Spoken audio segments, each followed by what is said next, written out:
प्रत्येक वेळी मृण्मयीला कौस्तुभ शेजारी बसावं लागेल याची बरोबर काळजी घेत होते केतन आणि पर्णी. आणि आता ही ती कौस्तुभ शेजारी बसलेली पण त्याच्याकडे पाहत मात्र नव्हती. त्याचं मात्र न राहून तिच्याकडेच लक्ष जात होतं. आणि कधी हा दुरावा संपणार असंही त्याला राहून राहून मनात येत होतं.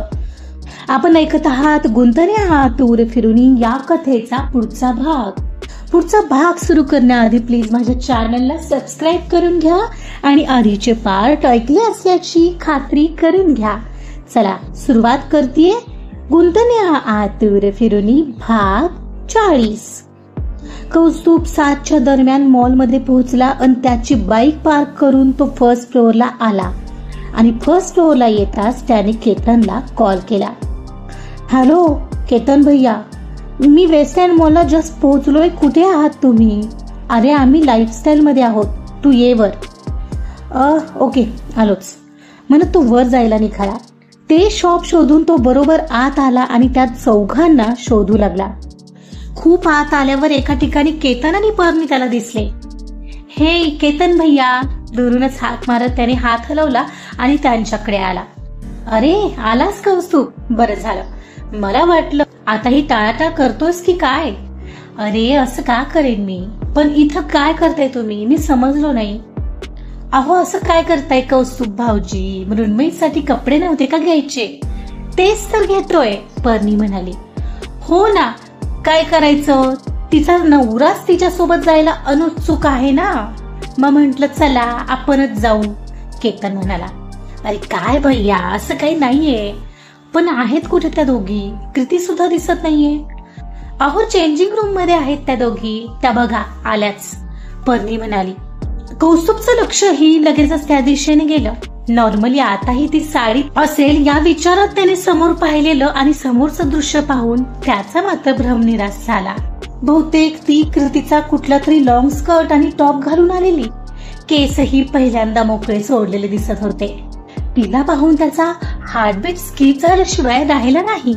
एव्हाना दोघीही त्याच्या जवळ आलेल्या मृण्मयी नेहमीसारखी शांतच होती, पण ती या वेशात भलतीच वेगळी वाटत होती. काय ग मृण्मयी, आवडलं ना? छान वाटतंयत ना? हो, हे 2 ठेवते आणि हा नाही घेत. अगं घे ना तोही. बघ ना वहिनी, तिला म्हंटले मी हा आवडला तर हाही घेऊन टाक. कौस्तुभ दादा तूच सांग आता, तिला वाटतं एवढा खर्च कशाला करायचा? कृती म्हणाली. सांग बाबा कौस्तुभ दादा, पटकन सांग तिला घेऊन टाक म्हणून. केतन म्हणाला. तशी पर्णी आणि कृतीही हसल्या. हो घेऊ दे, मला काहीच प्रॉब्लेम नाहीये, मी कुठं काय बोललोय. मृण्मयी घे म्हणत आहेत भाऊजी, घेऊन टाक. पर्णी डोळे मिचकावत तिला म्हणाली. तसं तिने मान हलवली. आणि हो कौस्तुभ दादा ऐक ना, मला हे 3 आवडलेत आणि हा सुद्धा खूप आवडलाय. प्लीज प्लीज घेऊ ना हा, प्लीज. कृती केविलवाना चेहरा करत म्हणाली. हो घे ना. काय घे? इथे हिने माझा खिसा निम्मा केलाय आधीच्या शॉप मध्ये. बघ बघ पाहिलंस का मृण्मयी, हिला आहे का बघ विचार खर्चाचा, आणि तू आपली उगाच विचार करते आहेस. केतन कृतीच्या खांद्यावर हात टाकून तिला ओढत म्हणाला. कृती आपली हसत होती आणि तिला पाहून मृण्मयीच्या चेहऱ्यावरही हास्य उमललेलं. कौस्तुभचं लक्ष मात्र मृण्मयीकडे होतं. तिला हसताना पाहून पहिल्यांदाच त्याच्याही गालात हास्य उमटलेलं आणि हेच चोर नजरेने केतननेही टिपलेलं. ए वर कौस्तुभ, अरे आता असाच हसत बसणारेस का? जा जाऊन बेल पण कर. हो आलोच, तो एकदम गंभीर होत म्हणाला. केतनने त्याला बोलतात जणू चोरी पकडल्याचे भाव त्याच्या चेहऱ्यावर आलेले. मृण्मयी जा तूही त्यांच्यासोबत, पर्णी म्हणाली. आणि मृण्मयी तिच्या गंभीर भावांसोबत हसून त्याच्यासोबत निघाली. मी पण जाऊ ना केतन भैया? जायचं तर जा ना. आणि हो कृती, आम्ही दोघं बाहेर आहोत, बिल करून तिथंच या. हो भैया म्हणत कृती धावतच त्यांच्या मागोमाग गेली आणि पर्णी आणि केतन बाहेर आले. पर्णिकाचे पाय आता भरून आलेले. दोघंही बाहेर एका ठिकाणी येऊन बसायला जागा होती तिथं बसले. केतन तुम्ही ना अगदी राईट प्लॅन केलात, बरोबर वर्क करतोय, ती हसत म्हणाली. हो ना? अरे मग आपलं प्लॅनिंग आहे, असं फेल जाणारच नाही. हो का? पण आता मूवीचा कसा प्लॅन केलाय? तू फक्त बघ, आत गेल्यावर कळेलच तुला. ओके म्हणत ती गोड हसली आणि त्याच्या हाताला विळखा घालून बसली. काय अशी हसत कायस तू? तुला काय झालं? I am so proud of you Ketan, you are doing great, Parni म्हणत होती आणि त्याने तिला तिच्या खांद्यावर हात टाकून पोपटला. काहीच वेळात मृण्मयी आणि कौस्तुभ बिल पे करून बाहेर आले. तोपर्यंत 7:30 होत आलेले. मग सर्वांनी जवळच्याच एका हॉटेलमध्ये जाऊन डिनर करायचं ठरवलेलं. सगळे मिळून तिथं आले. प्रत्येक वेळी मृण्मयीला कौस्तुभ शेजारी बसावं लागेल याची बरोबर काळजी घेत होते केतन आणि पर्णी. आणि आताही ती कौस्तुभ शेजारी बसलेली, पण त्याच्याकडे पाहत मात्र नव्हती. त्याचं मात्र न राहून तिच्याकडेच लक्ष जात होतं. आणि कधी हा दुरावा संपणार असंही त्याला राहून राहून मनात येत होतं. पण वेळ तर अजूनही लागणार याची त्यालाही कल्पना होती. सर्वात महत्वाचं म्हणजे तिचं पहिलं काउन्सिलिंग सेशन झाल्यावर तिच्यात होणारा बदल पाहायला तो सगळ्यात जास्त आतुर होता. केतन ऑर्डर देत होता आणि पर्णी एवढ्यात त्याला म्हणाली, बर का भाऊजी, मृण्मयीचा डान्स क्लास आम्ही आजपासून फिक्स केलाय. हो का, गुड. तो हसून म्हणाला. पण हे सगळं तिच्याकडून ऐकायला त्याला खरं तर खूप आवडलं असतं. हो, आणि मी सुद्धा जाणार आहे तिच्यासोबत. 6 ते 7 आहे. आपण मज्जा करू हा वहिनी, कृती एक्साइटेड होऊन म्हणाली. ओ, तू सुद्धा जाणार आहेस? बरं, कौस्तुभ म्हणाला. एवढ्यात स्टार्टर आलं आणि सगळे ऑलरेडी बुक केलेले त्यावर तुटून पडले. असेच स्टार्टरच्या 5 मिनिटांनी जेवण आलं आणि सगळेच जण जेवू लागले. मृण्मयीला मात्र एक प्रश्न कौस्तुभ आल्यापासून सतावत होता. सकाळी टिफिन मध्ये दिलेली ती चिठ्ठी कौस्तुभने पाहिली असेल का? निदान सॉरी म्हटल्यावर तरी त्यांचा राग आपल्यावरचा जाईल अशी तिला आशा वाटत होती. तसा तरी सध्या तो सर्वांसमोर अगदी नॉर्मल वागत होता. पण हे कळणार तरी कसं होतं जेव्हा त्यांच्यात संवाद होईल तेव्हा. आणि हल्ली दोघातला तो संवादच नेमका खुंटलेला. दोघं अगदी कमी बोलत होते, पण आता सर्वांसमोर तर नाके बराबरच होतं ते बोलणं. आणि आता मूवी सोबत पाहायचं आहे या विचारानेही तिच्या मनात कुतूहल निर्माण झालेलं. शक्यतो हे सगळे सोबत आहेत म्हणजे आपण सगळे सोबत असू या विचारात ती बिनधास्त होती. जेवण झालं की केतन आणि कौस्तुभ बिल पे करून आले आणि सगळे मूवी पाहायला सिनेपोलिसला आले. मूवीला टाइम असल्याने थोडा वेळ तिथेच इकडे तिकडे करून ते मूवी टाइमला बरोबर हजर झाले. आता एक एक करत सगळ्यांना आत सोडण्यात येत होतं. आज जातानाच केतनने कौस्तुभ आणि मृण्मयीचे दोघांचं तिकीट कौस्तुभकडे दिलं. अरे भैया, असू दे ना तुझ्याकडे. माझ्याकडे घेऊन काय करू? असू दे तुझ्याकडे. आणि बघ, तुझी सीट आता शोध तूच कुठे येते. चल मग भेटू मूवी संपल्यावर. केतन कौस्तुभला हसत म्हणाला आणि गर्दीत हरवला. कौस्तुभला मात्र त्याच्या बोलण्याचा रोख नंतर लक्षात आला, कारण त्या दोघांची फक्त सीट वेगळ्या ठिकाणी होती आणि हे तिघे जरा पुढे बसणार होते. त्याने त्या दोघांचा सीट नंबर पाहिला तर तो वेगळीकडेच होता. एव्हाना मृण्मयी मात्र ओघातच पुढे निघून गेली होती, त्यामुळे ती त्यांच्या सोबतच गेली होती. अगं, तू आमच्या सोबत काय आलीस? जा ना त्यांच्यासोबत बस. कृती, जा तिला भाऊजींकडे सोडून ये, पर्णी म्हणाली. हो, आलेच. तो कुठे पण? तिने सगळ्या थिएटर हॉलमध्ये नजर फिरवली आणि एक क्षणाला तो तिला त्यांच्याकडे येताना दिसला. चल ना वहिनी, मी तुला सोडते म्हणत कृतीने तिचा हात पकडला. तिला घेऊन कौस्तुभकडे निघाली. मृण्मयीला मात्र त्यांच्या सोबत एकटेच मूवी पाहत बसायचंय या विचाराने आत्ताच थंडी वाजू लागलेली, कारण आतमध्ये एसी हाय होता. आता कुठं ते तिला जाणवू लागलेलं. एक क्षणाला ती कौस्तुभ जवळ पोहोचली. चल, मी आहे खाली म्हणून कृती खाली निघून गेली आणि कौस्तुभ तिला म्हणाला, आपली सीट तिकडे आहे. माझ्यासोबत बसायला काही प्रॉब्लेम असेल तर आत्ताच सांग, वाटल्यास आपण घरी जाऊ शकतो. नाही नाही, मी असं कुठं म्हणाले, ती घाबरतच म्हणाली. हे बघ, जबरदस्ती नाहीये, मी अगदी नॉर्मली विचारतोय. It's okay, no problem. Okay then, come this side. म्हणत त्याने तिला ज्या मागच्या लाईन मध्ये बसायचं होतं तिथं घेऊन तो निघाला. तिला त्याच्याही पुढे जायला जागा देऊन तो तिच्या मागे चालत होता. त्यांची सीट येताच तिला बसायला जागा दिली. तोही बसला, पण पाहतो तर ती अजून उभीच.